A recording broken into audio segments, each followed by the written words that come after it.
صباح الخير، كل سنة وحضراتكم طيبين. النهاردة أفكارنا سندوتشات على شكل دونتس. مقطعة الدونتس مقطعة التوست الأبيض، وحاطة جواه شريحة من الجبنة الشيدر الأحمر، والباقي حطيته طبعا مع الخيار في الستيكس بالشكل ده، والقطعة الصغيرة اللي كانت متبقية برضو حطيتها كشكل مختلف.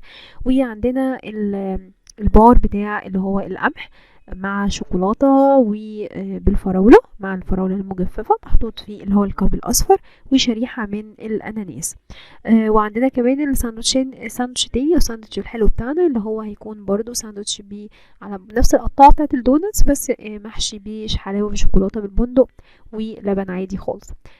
بس كده، دي أفكارنا للنهاردة، وأشوفكم على خير في فيديو جديد، وسنة سعيدة على حضراتكم. كل سنة وحضراتكم طيبين. ولو عجبتكم القناة متنسوش تشتركوا فيها، ومن أمومة بتكبر بيكم وبتشجعكم. باي باي.